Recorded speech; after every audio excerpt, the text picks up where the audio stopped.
ಅಯ್ಯಬ್ಬ, ಇಷ್ಟು ದೊಡ್ಡ ಎಲೆನಾ? ಇದನ್ನು ಹೇಗೆ ತಗೊಂಡೋಗೋದು? ತಗೊಂಡೋಗ್ಲೇಬೇಕಲ್ವೇನೋ, ಇಲ್ಲ ಅಂದ್ರೆ ಅಮ್ಮನಿಗೆ ಕಷ್ಟ ಆಗುತ್ತೆ. ಒಂದು ಕಾಡಲ್ಲಿ ಟೀನು ಅನ್ನುವ ಒಂದು ಪಕ್ಷಿ ಜೀವಿಸ್ತಿತ್ತು.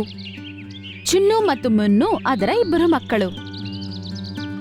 ಕಾಡಲ್ಲಿರುವ ಎಲ್ಲಾ ಪಕ್ಷಿಗಳಲ್ಲಿ ಟೀನುಗೆ ತುಂಬಾನೇ ಕೆಟ್ಟ ಸ್ವಭಾವ. ಅದರ ಯೋಚನೆಗಳು ಕೂಡ ತುಂಬಾನೇ ಕೆಟ್ಟದಾಗಿತ್ತು. ಮಕ್ಕಳೇ, ಈಗ ನೀವು ಹೆಂಗ್ ಹಾರೋದಂತ ಕಲ್ತ್ಕೊಂಡಿದ್ದೀರಾ. ಈಗ ಒಳ್ಳೇದ್ ಯಾವ್ದು ಕೆಟ್ಟದ್ ಯಾವ್ದು ಅಂತ ನಿಮ್ಗೆ ಹೇಳ್ಕೊಡ್ತೀನಿ, ಆಯ್ತಾ? ಹಾ ಅಮ್ಮ, ನೀವು ನಮ್ಮನ್ನ ಒಳ್ಳೇದಾಗಿ ಕಲಿಸಿ.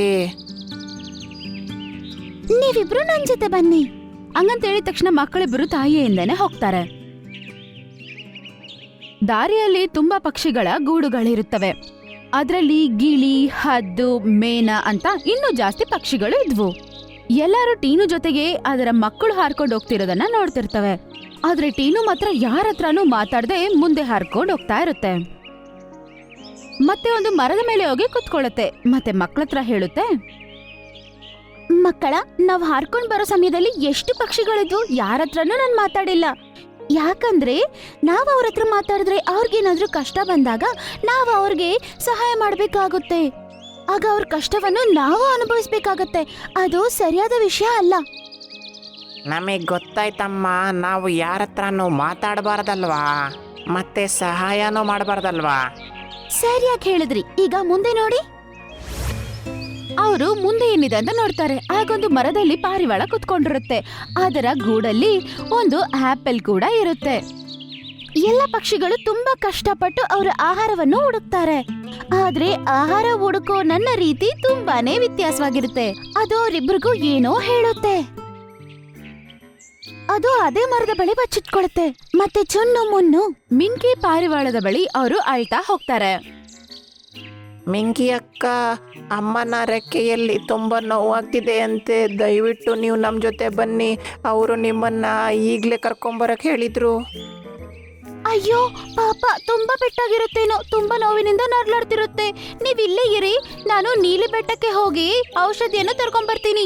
ಆಮೇಲೆ ನಿಮ್ ಜೊತೆಗೆ ನಿಮ್ ಗೂಡಿಗೆ ಬರ್ತೀನಿ. ಸರಿ ಅಕ್ಕ.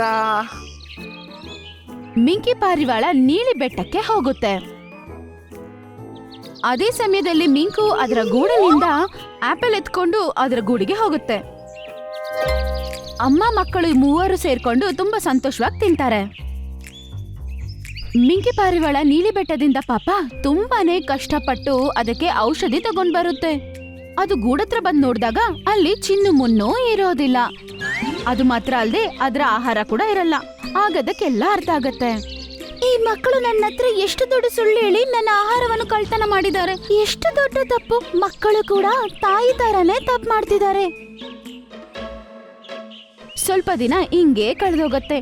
ಟೀನು ಮತ್ತೆ ಅದರ ಮಕ್ಕಳು ಇಬ್ಬರು ಕಾಡಲ್ಲಿ ಇದೇ ರೀತಿ ಜೀವನ ಕಳೀತಿದ್ರು.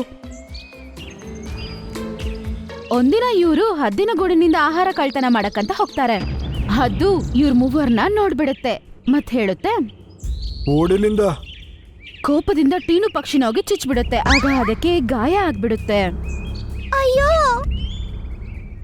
ಪ್ರಾಣ ಕಾಪಾಡ್ಕೋಬೇಕಂತ ಅಷ್ಟು ಕಷ್ಟದಲ್ಲೂ ಕೂಡ ಜೋರಾಗಿ ಹಾರ್ಕೊಂಡ್ ಬಂದ್ಬಿಡುತ್ತೆ. ಅದರ ಗೂಡಿನ ಹತ್ರ ಬರ್ತಿರಂಗ್ಲೆ ಅದರ ಪರಿಸ್ಥಿತಿ ತುಂಬಾನೇ ಹಾಳಾಗುತ್ತೆ. ಅರೇ ದೇವಿ, ಮಕ್ಕಳ, ನನಗೆ ತುಂಬಾ ನೋವ್ತಾ ಇದೆ. ತುಂಬಾ ಹೊತ್ತು ಈ ನೋವು ನನ್ನ ಕೈಲಿ ತಡ್ಕೊಳಕ್ ಆಗತ್ತೆ ಅಂತ ನನ್ನ ಕೈಲಿ ನಂಬಿಕೆ ಇಲ್ಲ. ನೀವು ಟೆನ್ಷನ್ ಮಾಡಬೇಡಿ ಅಮ್ಮ, ನಾವು ಯಾರನ್ನಾದ್ರೂ ಹೆಲ್ಪಿಗೆ ಕರ್ಕೊಂಬರ್ತೀವಿ. ಈಗ ಅವರು ಮಿಂಕು ಪಾರಿವಾಳ ಹತ್ರ ಹೋಗಿ ನಡೆದ ಎಲ್ಲಾ ವಿಷಯವನ್ನು ಹೇಳ್ತಾರೆ. ಈ ಸಲ ನೀವಿಬ್ರು ನನ್ನ ಮೋಸ ಮಾಡಕ್ಕಾಗಲ್ಲ. ನಿಜ ಹೇಳ್ತಿದ್ದೀವಿ, ನಾವು ಸುಳ್ಳು ಹೇಳ್ತಾ ಇಲ್ಲ ಅಕ್ಕ, ನಿಜವಾಗ್ಲೂ. ಅದೇ ನಿಜ ಆದ್ರೆ ಹೋಗಿ ನೀಲಿ ಬೆಟ್ಟಕ್ಕೆ. ಅಲ್ಲಿ ಒಂದು ಆಲದ ಮರದ ಕೆಳಗಡೆ ಒಂದು ಚಿಕ್ಕ ಗಿಡ ಒಂದು ಇರುತ್ತೆ. ಅದರ ಒಂದು ಎಲೆ ತಗೊಂಡ್ ಬನ್ನಿ. ಟೀನು ಪಕ್ಷಿಯ ಗಾಯದ ಮೇಲೆ ಆ ರಸವನ್ನು ಹಾಕಿ ಸರಿಯಾಗ್ಬಿಡುತ್ತೆ. ಆದ್ರೆ ನೀವು ನಿಜ ಹೇಳ್ತಿದ್ದೀರಾ ಅಂತ ನನಗೆ ಅನಿಸ್ತಾ ಇಲ್ಲ. ಹೋಗಿ ಇಲ್ಲಿಂದ. ಮತ್ತ ಅವ್ರು ಅಲ್ಲಿಂದ ಬಂದ್ಬಿಡ್ತಾರೆ. ಮತ್ತೆ ಅಲ್ಲೇ ಇರುವ ಹದ್ದಿನ ಹತ್ರ ಹೋಗ್ತಾರೆ. ಹದ್ದು ಕೂಡ ಅವ್ರನ್ನ ಅಲ್ಲಿಂದ ಕಳಿಸ್ಬಿಡುತ್ತೆ. ಮತ್ತೆ ಗಿಳಿ ಹತ್ರ ಹೋಗ್ತಾರೆ. ಗಿಳಿ ಕೂಡ ಅವರಿಬ್ಬರನ್ನು ಕಳಿಸ್ಬಿಡುತ್ತೆ. ಆಮೇಲೆ ಕೊಕ್ಕರೆ ಹತ್ರ ಹೋಗ್ತಾರೆ. ಸುಳ್ಳು ಹೇಳ್ತೀರಾ ನೀವು, ಇಲ್ಲಿಂದ ಹೊರಟೋಗಿ. ಆಮೇಲೆ ಅವರಿಬ್ಬರು ನೀಲಿ ಬೆಟ್ಟಕ್ಕೆ ಹೋಗ್ತಾರೆ. ತುಂಬಾ ಹುಡುಕಿದ ನಂತರ ಅವ್ರಿಗೆ ಆ ಚಿಕ್ಕ ಗಿಡ ಒಂದು ಕಾಣಿಸುತ್ತೆ. ಆದರೆ ಅದರ ಎಲೆ ಮಕ್ಕಳಿಗಿಂತ ತುಂಬಾನೇ ದೊಡ್ಡದಾಗಿತ್ತು. ಅಯ್ಯಬ್ಬ, ಇಷ್ಟು ದೊಡ್ಡ ಎಲೆನಾ? ಇದನ್ನ ಹೇಗೆ ತಗೊಂಡೋಗೋದು? ತಗೊಂಡೋಗ್ಲೇಬೇಕಲ್ವೇನೋ, ಇಲ್ಲ ಅಂದ್ರೆ ಅಮ್ಮನಿಗೆ ಕಷ್ಟ ಆಗುತ್ತೆ. ಇಬ್ರು ಸೇರ್ಕೊಂಡು ತುಂಬಾನೇ ಕಷ್ಟಪಟ್ಟು ಒಂದು ದೊಡ್ಡ ಎಲೆಯನ್ನು ಕಿತ್ಕೋತಾರೆ. ಆಮೇಲೆ ಇಬ್ರು ಒಂದೊಂದು ಕಾರ್ನರ್ ಅಲ್ಲಿ ಆ ಎಲೆನ ಅವರ ಕಾಲುಗಳಲ್ಲಿ ಹಿಡ್ಕೊಂಡು ಒಟ್ಟಿಗೆ ಹರಕ್ ಶುರು ಮಾಡ್ತಾರೆ. ಅವ್ರಿಬ್ರು ಈ ತರ ಹೋಗ್ತಿರೋದನ್ನ ನೋಡಿ ಅಲ್ಲೇ ನಿಂತು ನೋಡ್ತಿರೋ ಎಲ್ಲಾ ಪಕ್ಷಿಗಳಿಗೂ ತುಂಬಾನೇ ಬೇಜಾರಾಗುತ್ತೆ. ಆದ್ರೆ ಅವ್ರಿಗೆ ಸಹಾಯ ಮಾಡಕ್ಕೆ ಯಾರು ಮುಂದೆ ಬರ್ಲಿಲ್ಲ, ಯಾಕಂದ್ರೆ ಎಲ್ಲರೂ ಇವ್ರು ನಾಟಕ ಮಾಡ್ತಿದ್ದಾರೆ ಅಂತ ಅನ್ಕೋತಾರೆ. ಇಬ್ರು ಅವ್ರ ತಾಯಿನ ಕಾಪಾಡ್ಬೇಕಂತ ಹರ್ಕೊಂಡು ಹೋಗ್ತಿರ್ತಾರೆ. ಆಗ ಸಡನ್ ಆಗಿ ಗಾಳಿ ಬರುತ್ತೆ. ಇಬ್ರು ಎಲೆ ಹಿಡ್ಕೊಂಡಿರ್ತಾರೆ. ಆ ಜೋರ್ ಗಾಳಿ ಬಂದಿರೋ ಕಾರಣದಿಂದ ಅವ್ರ ಕೈಯಲ್ಲಿ ಹಾರಕ್ಕಾಗ್ತಿರಲ್ಲ. ಒಟ್ಟಿಗೆ ಇಬ್ರು ಕೂಡ ಹಂಗೆ ಹಿಂದೆ ಹೋಗ್ಬಿಡ್ತಾರೆ. ಅಯ್ಯೋ ಅಣ್ಣ, ಹಿಂದೆ ಹೋಗ್ತಾ ಇದ್ದೀವಿ ನಾವು. ಏನೇ ಆಗ್ಲಿ ಇದನ್ನ ತಗೊಂಡು ಹೋಗ್ಲೇಬೇಕು ನಾವು. ಅವರಿಬ್ರು ಎಲೆ ಅಂತೂ ಕೆಳಗಡೆ ಬಿಟ್ಟಿಲ್ಲ. ಆದ್ರೆ ಸ್ವಲ್ಪ ದೂರ ಅವ್ರು ಹೋದ ನಂತರ ಒಂದು ಮರಕ್ಕೆ ಡಿಕ್ಕಿ ಹೊಡೆದು ಅವರಿಬ್ರು ಕೆಳಗಡೆ ಬಿದ್ದ್ಬಿಡ್ತಾರೆ. ಅಲ್ಲಿ ಕೊಕ್ಕರೆ ಕೂತಿರುತ್ತೆ. ಮತ್ತೆ ಬೇರೆ ಪಕ್ಷಿಗಳು ಕೂಡ ಅವ್ರ ಹಿಂದೆ ಬಂದು ಅದೇ ಜಾಗಕ್ಕೆ ಸೇರ್ಕೋತಾರೆ. ಅರೆ, ಈ ಎಲೆ ಜೊತೆಗೆ ನೀವೇನ್ ಮಾಡ್ತಿದ್ದೀರಾ? ಏನಾಯ್ತು ನಿಜವಾಗ್ಲೂ ಹೇಳಿ. ಅಮ್ಮನಿಗೆ ತುಂಬ ತಾಗಿದೆ ಅಂಕಲ್. ಎಲ್ಲರ ಹತ್ರ ಹೆಲ್ಪ್ ಕೇಳಿದ್ರು, ನಾವು ಸುಳ್ಳು ಅಂತ ಹೇಳಿದ್ರು. ಅದಕ್ಕೆ ನಾವು ಬೆಟ್ಟಕ್ಕೋಗಿ ಎಲೆನ ತಂದಿರೋದೀಗ. ಆದ್ರೆ ಜೋರಾಗಿ ಗಾಳಿ ಬಂದದ್ರಿಂದ ನಾವು ಕೆಳಗೆ ಬಿದ್ವಿ. ಅದನ್ ಕೇಳಿ ಎಲ್ಲರೂ ಬೇಜಾರಾಗ್ತಾರೆ. ಶ್ಯಾ, ನಾವು ನಿಮ್ಗೆ ಹೆಲ್ಪ್ ಮಾಡ್ಬೇಕಿತ್ತು. ಇರ್ಲಿ ಬಿಡು, ಈಗ ನೋಡೋಣ. ನೀವು ನಿಜ ಹೇಳಿದ್ರಲ್ವಾ? ಸರಿ, ಏನು ಪರವಾಗಿಲ್ಲ. ನೀವು ನಮ್ಮ ಮೇಲೆ ನಂಬೇಡಿ, ಅದೇ ನಮಗೆ ಶಿಕ್ಷೆ. ನಾವು ಕಾಡಿನ ಎಲ್ಲ ಪ್ರಾಣಿಗಳೊಟ್ಟಿಗೆ ಒಟ್ಟಿಗಿದ್ದು ನಿಯತ್ತಲ್ಲಿ ನಮ್ಮ ಆಹಾರನ ಹುಡುಕಿ ತಿಂದಿದ್ದಿದ್ರೆ ನೀವೆಲ್ಲ ನಮ್ಮ ಜೊತೆಗೇ ಇರ್ತಿದ್ರಲ್ವಾ? ಹಂಗಂತ ಹೇಳಿ ಮತ್ತೆ ಅವರಿಬ್ರು ಆ ಎಲೆನ ಎತ್ಕೊಂಡು ಹಾರೋದಕ್ಕೆ ಶುರು ಮಾಡ್ತಾರೆ. ಎಲ್ಲ ಪಕ್ಷಿಗಳು ಒಬ್ರನ್ನೊಬ್ರು ನೋಡ್ಕೋತಾರೆ. ಆಮೇಲೆ ಎಲ್ಲರೂ ಅವರಿಂದನೇ ಹೋಗ್ತಾರೆ. ಕೊಕ್ಕರೆ ಆ ಎಲೆನೂ ಅದ್ರ ಕಾಲಲ್ಲಿ ಹಿಡ್ಕೊಳ್ಳುತ್ತೆ. ಅದನ್ನ ನೋಡಿ ಇಬ್ರು ಮಕ್ಕಳು ತುಂಬಾನೇ ಸಂತೋಷ ಪಡ್ತಾರೆ. ಅರೆ, ನೀವು ನಮಗೆ ಸಹಾಯ ಮಾಡಕ್ ಬಂದ್ರಾ? ಹಾ, ನಮಗೆ ಅನ್ನಿಸ್ತು ನೀವು ನಿಜ ಹೇಳ್ತಿದ್ದೀರಿ ಅಂತ. ಅದಕ್ಕೆ ಸಹಾಯಕ್ಕೆ ಬಂದ್ವಿ. ಅದಕ್ಕೆ ಎಲ್ಲರೂ ಬಂದಿದ್ದಾರೆ ನೋಡು. ಅದನ್ನ ಕೇಳಿ ಅವರಿಬ್ರು ತುಂಬಾನೇ ಸಂತೋಷ ಪಡ್ತಾರೆ. ಎಲ್ಲ ಪಕ್ಷಿಗಳು ಟೀನುವಿನ ಗೂಡಿಗೆ ಹತ್ರ ಬರ್ತಾರೆ. ನೋಡಮ್ಮ, ನಮ್ಮ ಸ್ನೇಹಿತರು ನಿನಗೆ ಸಹಾಯ ಮಾಡಕ್ಕಂತ ಎಲೆನ ತಂದಿದ್ದಾರೆ. ಕೊಕ್ಕರೆ ಆ ಎಲೆಯನ್ನು ಅದರ ಬಾಯಲ್ಲಿ ಇಟ್ಕೊಂಡು ಆ ಎಲೆಯ ರಸವನ್ನು ಟೀನು ಪಕ್ಷಿಯ ಗಾಯದ ಮೇಲೆ ಹಾಕುತ್ತೆ. ಸ್ವಲ್ಪ ತಲ್ಲೇ ಟೀನುವಿನ ಗಾಯ ಮಾಯ ಆಗ್ಬಿಡುತ್ತೆ. ಈಗ ಸ್ವಲ್ಪ ಆರಾಮ ಅನ್ಸ್ತಿದೆ. ಇಬ್ರು ಮಕ್ಕಳು ಅವ್ರ ತಾಯಿನ ಹೋಗಿ ಅಪ್ಕೋತಾರೆ. ನಾನ್ ಮಾಡಿದ ತಪ್ಪಂತ ನನಗಿವಾಗ ಅರ್ಥ ಆಯ್ತು. ಇವತ್ತಿಂದ ನಾನು ಮತ್ತೆ ನನ್ನ ಮಕ್ಕಳು ಕಾಡಲ್ಲಿರುವ ಬೇರೆ ಪಕ್ಷಿಗಳ ತರ ಕಷ್ಟಪಟ್ಟು ತಿಂತೀವಿ. ಎಲ್ಲರ ಜೊತೆ ಸೇರಿ ಸಂತೋಷವಾಗಿರ್ತೀವಿ. ಈ ರೀತಿ ಟೀನು ಪಕ್ಷಿ ಅದರ ಆಲೋಚನೆಯನ್ನು ಬದಲಾಯಿಸ್ಕೊಳ್ಳುತ್ತೆ ಮತ್ತೆ ತುಂಬಾ ಸಂತೋಷವಾಗಿ ಮಕ್ಕಳ ಜೊತೆ ಜೀವಿಸುತ್ತೆ. ಇಲ್ಲ ಅಮ್ಮ, ನೀನ್ ಹೋದ್ರೆ ನನ್ನನ್ನು ಯಾರು ಪ್ರೀತಿ ಮಾಡ್ತಾರೆ? ನಾನ್ ಮಾಡಿರೋ ತಪ್ಪಿಗೆ ಯಾರು ಬೈತಾರೆ? ಅಮ್ಮ ಹೋಗ್ಬೇಡ ಅಮ್ಮ, ಅಮ್ಮ. ಒಂದು ಉದ್ಯಾನದಲ್ಲಿ ಜೀವನ ತುಂಬಾನೇ ಸುಂದರವಾಗಿತ್ತು. ಅಲ್ಲೇ ಇರುವ ಕಾಡಿನಲ್ಲಿ ಜಂತುಗಳು ತುಂಬಾ ಸಂತೋಷವಾಗಿ ಜೀವಿಸ್ತಿತ್ತು. ಪರ್ವತದ ಬುಡದಲ್ಲಿ ಸುಂದರವಾದ ಕೊಳ ಕೂಡ ಇತ್ತು. ಆ ಕೊಳದಲ್ಲಿ ಹಂಸ, ಕಪ್ಪೆ ಮತ್ತು ಮೀನುಗಳು ಇನ್ನೂ ಇತರ ಜೀವರಾಶಿಗಳು ಜೀವಿಸ್ತಿದ್ವು. ಅವು ಎಲ್ಲ ತುಂಬಾ ಸ್ನೇಹಪರವಾಗಿತ್ತು. ಇವ್ರ ಎಲ್ಲರ ನಡುವೆ ಒಂದು ಮೊಸಳೆ ಕೂಡ ಇತ್ತು. ಅದಕ್ಕೆ ತುಂಬಾನೇ ಅಹಂಕಾರ. ಅದು ಅದನ್ನ ನೀರಿನ ರಾಜ ಅಂತ ಅನ್ಕೋತಿತ್ತು. ಎಲ್ಲರ ಹತ್ರ ತುಂಬಾ ಗರ್ವದಿಂದ ಮಾತಾಡ್ತಿತ್ತು. ಒಂದಿನ ಒಂದ್ ಪಕ್ಷಿ ಮರದ ಮೇಲೆ ಕುತ್ಕೊಂಡು ಹಣ್ಣು ತಿಂತಿತ್ತು. ಪಾಪ ಅದು ಗೊತ್ತಿಲ್ಲದೆ ಆ ಹಣ್ಣು ನೀರಲ್ಲಿ ಬಿದ್ಬಿಡುತ್ತೆ. ಮತ್ತಿನ್ನೇನು, ಈ ವಿಷಯ ಮಂಟು ಮೊಸಳೆಗೆ ಸ್ವಲ್ಪನೂ ಇಷ್ಟ ಇಲ್ಲ. ಅದು ಪಕ್ಷಿನ ಭಯಕ್ ಶುರು ಮಾಡ್ಕೋತು. ಪಾಪ ಪಕ್ಷಿ ಭಯ ಪಟ್ಕೊಂಡು ಅಲ್ಲಿಂದ ಹೋಗ್ಬಿಡುತ್ತೆ. ಆ ಪಕ್ಷಿ ಅಲ್ಲಿಂದ ಹೋದ್ಮೇಲೆ ಬಂಟಿ ಬಾಲು ನೀರ್ ಕುಡಿಯಕ್ ಬರ್ತಾನೆ. ಅದನ್ನ ನೋಡಿ ಮಂಟು ಹೀಗಂತಾನೆ,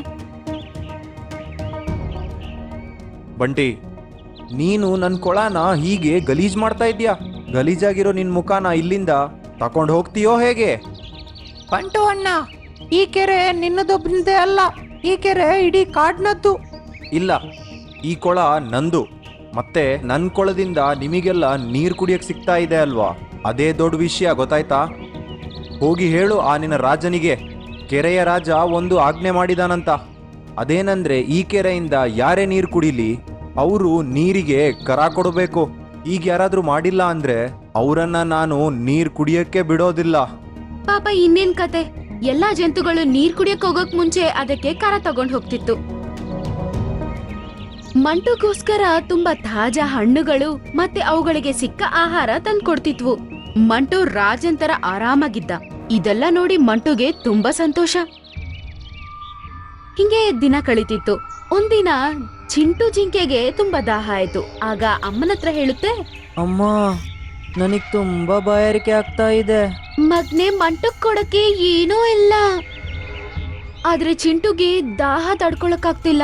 ಆಗ ಅಮ್ಮ ಜಿಂಕೆ ಹೇಳುತ್ತೆ, ಮಗ್ನೆ ಸ್ವಲ್ಪ ತಡ್ಕೊಳ್ಳೋ, ಕತ್ಲಾಗಿದ ತಕ್ಷಣ ನಾವು ನದಿ ಹತ್ರ ಹೋಗೋಣ, ಆಗ ನಾವು ನೀರ್ ಕುಡಿಬಹುದು. ಕತ್ಲಾಗಿದ ತಕ್ಷಣ ಇಬ್ರು ನೀರ್ ಹತ್ರ ಹೋಗ್ತಾರೆ.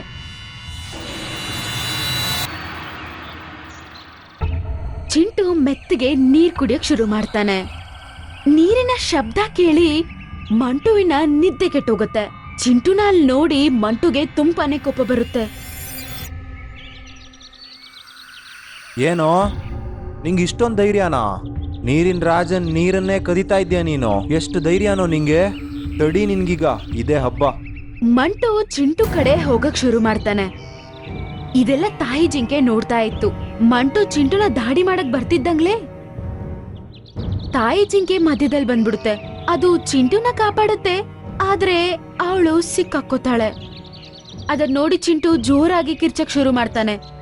ಅದನ್ ಕೇಳಿ ಎಲ್ಲಾ ಜಂತುಗಳು ಬಂದು ಸೇರ್ಕೊಳ್ಳುತ್ತೆ. ತಾಯಿ ಜಿಂಕೆನ ಬಿಡ್ಸ್ಕೊಳ್ತಾರೆ, ಆದ್ರೆ ತುಂಬಾ ದೊಡ್ಡ ಪೆಟ್ಟಾಗಿರುತ್ತೆ. ಅದ್ರ ಕೈಯಲ್ಲಿ ನೋವು ತಡ್ಕೊಳಕ್ಕಾಗಲ್ಲ. ತಾಯಿ ಜಿಂಕೆ ಧೈರ್ಯದಿಂದ ಹೀಗನ್ನುತ್ತೆ, ಚಿಂಟು ಮಗ್ನೆ, ನೀನು ಭದ್ರವಾಗಿರು, ನಾನು ನಿನ್ನನ್ ಬಿಟ್ಟು ಹೋಗೋ ಸಮಯ ಬಂದಿದೆ. ಇಲ್ಲ ಅಮ್ಮ, ನೀನ್ ಹೋದ್ರೆ ನನ್ನನ್ನು ಯಾರು ಪ್ರೀತಿ ಮಾಡ್ತಾರೆ? ನಾನ್ ಮಾಡಿರೋ ತಪ್ಪಿಗೆ ಯಾರು ಬೈತಾರೆ? ಅಮ್ಮ, ಹೋಗ್ಬೇಡ ಅಮ್ಮ, ಅಮ್ಮ. ಚಿಂಟು ಪಾಪ ತುಂಬಾ ಜೋರಾಗಿ ಅಳಕ್ ಶುರು ಮಾಡ್ತಾನೆ. ಆಗ ತಾಯಿ ಜಿಂಕೆ ಹೇಳುತ್ತೆ, ಚಿಂಟು ಮಗ್ನೆ, ನಾನ್ ಯಾವಾಗ್ಲೂ ನಿನ್ ಜೊತೆನೆ ಇರ್ತೀನಿ, ನೀನನ್ ಯಾವಾಗ್ಲೂ ಒಬ್ಬನ್ನೇ ನಾನ್ ಬಿಡಲ್ಲ.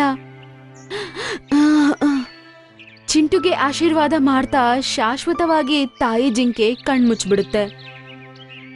ಚಿಂಟು ತುಂಬಾ ಅಳ್ತಿರ್ತಾನೆ. ಅಲ್ಲಿರೋ ಜಂತುಗಳೆಲ್ಲ ಅದನ್ನ ನೋಡಿ ಅಳ್ತಿರ್ತವೆ. ಒಂದಿನ ಚಿಂಟು ಆಹಾರ ಹುಡುಕೊಂಡು ಹೋಗ್ತಿರ್ತಾನೆ.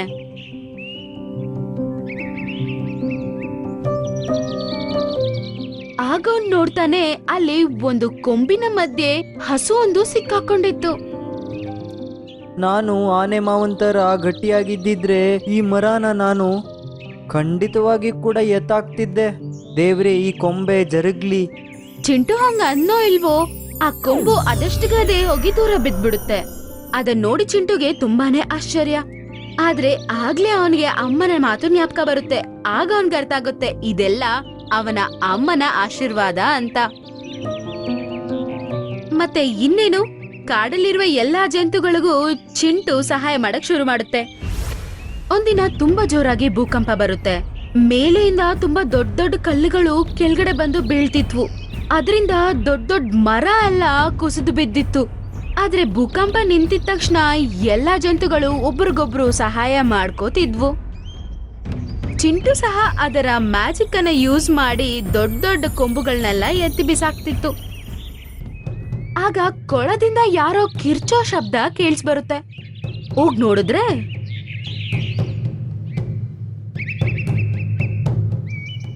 ಮಂಟು ಒಂದ್ ದೊಡ್ಡ ಕಲ್ಲಿನ ಕೆಳಗಡೆ ಸಿಕ್ಕಾಕೊಂಡಿರ್ತಾನೆ. ಯಾರಾದ್ರೂ ನನ್ನ ಕಾಪಾಡಿ, ದಯವಿಟ್ಟು ಯಾರಾದ್ರೂ ಕಾಪಾಡಿ. ಆದ್ರೆ ಅವನ್ಗೆ ಸಹಾಯ ಮಾಡಕ್ಕೆ ಯಾರು ಬರೋದಿಲ್ಲ. ಈ ದುಷ್ಟನಿಗೆ ಹಿಂಗೆ ಆಗ್ಬೇಕು, ದೇವ್ರು ಇವನಿಗೆ ಒಳ್ಳೆ ಶಿಕ್ಷೆ ಕೊಟ್ಟಿದ್ದಾನೆ. ನೀನು ಶಕ್ತಿವಂತ ಅನ್ಕೊಂಡಿದ್ದೆ ಅಲ್ವಾ? ಈಗ ನೀನು ನಿನ್ನನ್ನ ಬಿಡಿಸ್ಕೊ ನೋಡೋಣ. ಈ ರೀತಿ ಎಲ್ಲ ಜಂತುಗಳು ಅವನ್ ಮಾಡಿದ ತಪ್ಪುಗಳನ್ನ ಹೇಳಕ್ ಶುರು ಮಾಡುತ್ತೆ. ಆದ್ರೆ ಸಹಾಯ ಮಾಡಕ್ಕೆ ಯಾರು ಮುಂದ್ ಬರೋದಿಲ್ಲ. ಆಗ ಚಿಂಟು ಅವನ ಮ್ಯಾಜಿಕ್ ಉಪಯೋಗಿಸಿ ಕತ್ ತೆಗೆದು ಬಿಡ್ತಾನೆ. ಅದನ್ನ ನೋಡಿ ಮಂಟುಗೆ ಅವನ್ ಮಾಡಿರುವ ತಪ್ಪು ಅರ್ಥ ಆಗತ್ತೆ ಮತ್ತು ಈಗಂತಾನೆ, ಚಿಂಟು, ನನ್ನಿಂದ ನಿನ್ನಮ್ಮ ನಿನ್ನಿಂದ ದೂರ ಆಗಿದ್ದಾಳೆ, ಆದ್ರೂ ನೀನ್ ನನ್ನನ್ನ ಕಾಪಾಡಿದ್ದೀಯಾ. ಛೇ, ನಂಗೂ ನಿಂತರನೇ ದೊಡ್ಡ ಹೃದಯ ಇದ್ದಿದ್ರೆ ಇಂಥ ಸಮಸ್ಯೆಗಳೆಲ್ಲ ಏನೂ ಆಗ್ತಾ ಇರ್ಲಿಲ್ಲ. ಮತ್ತೆ ಮಂಟು ಜಂತುಗಳಿಗೆ ಎಲ್ಲರಿಗೂ ಕ್ಷಮಾಪಣೆ ಹೇಳ್ತಾನೆ.